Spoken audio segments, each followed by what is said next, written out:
Hey guys, I'm back. So I'm going to make stuffed pepper soup. I love stuffed peppers, but I love soup, and it's just getting to be that time of year. Now, here's one of the things that I really truly love about working together with everybody on these. I am not a big detail person. I love the pressure cooker because I know it works, and all of those awesome things that Angela told you about, I would have to read to you, and she knew them. And that's because she loves that kind of stuff. I just want to know that it works. I've been like that my whole life. I don't need answers to a lot of questions. I just need to know that it's going to work whenever I need it to. So I'm going to put these peppers, and we're going to use pretty ones, right? I'm going to use this orange one, and I'm going to cut up this yellow one. But what we're going to do, this is the larger chopper from what Angela used. So this is our Supersonic Extra. I love these. It just reminds me of that little Sonic the Hedgehog guy. So I'm going to set it down because it's a little bigger to hold on to. But it's the same theory. You just pull it a few times and it's chopped, right? So I'm going to do the yellow ones, and we're going to put some onion in here too. And you can do that all together. So you guys, this big one is great for things like stews, because you can do your celery and your carrots and your onions all at one time. And it's so, so simple. I like to put things in a little bit at a time. You can put a lot in there at a time, still works. And this one it's new, the blades are different. So it chops it really fast. It just kind of makes a lot of noise. But one of the things I want to show you, those peppers were beautiful, right? These peppers are beautiful, okay? These are great. Let me tell you what, they've been in these fridge smarts for over 2 weeks. And the reason that I know that is because when we bought them, I went out of town.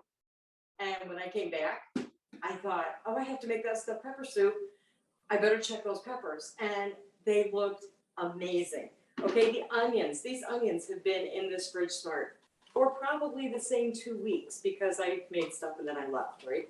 So we're gonna put these in here.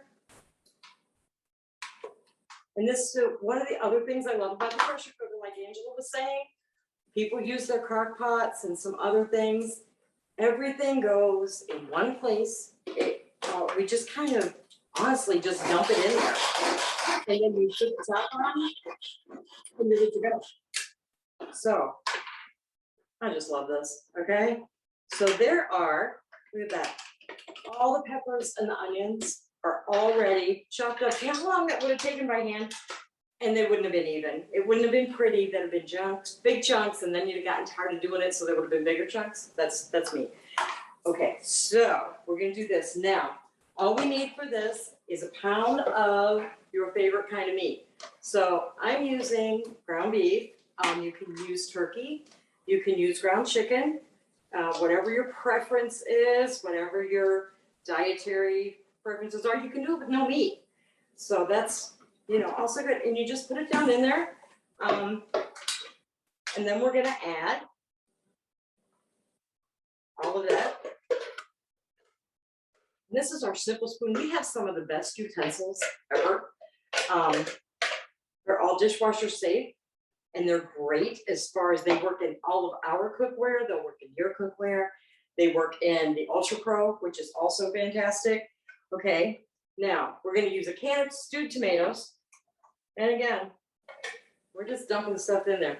So the funny thing is, Angela was talking about her farm to table. One of the things that I really talk about for myself is my page, and some of the parties I do are all simple solutions because, like I said, I don't need a lot of answers. I just simply need to know that it's going to do what I need it to do. So this pressure cooker is like the definition of simple. Now, I don't know if you've seen our canister, but there it is, right? And it's slippery, hands are slippery from the peppers. This can opener is one of the most fun things to use, and it's fun to show people. Because I did the one can earlier, but all you have to do with this can opener is you open it up like that and you put it on the top, okay? So all those can openers that you used to put on the side and you'd have to crank, right? This one you just put on the top, and when you know you got it on there right when you can do this. And then you just turn it. And it turns really easy if you have any kind of arthritis or anything like that, carpal tunnel maybe, that's making it a little harder. You just turn it until you hear it pop, and then you open it back up. And there's this little bitty, it's called a beak, I call it a beak. Right there, you put it right on the edge of the can and close it back up, and it just pulls right off. Now, the cool thing about that is, did you see all that glue come off of there?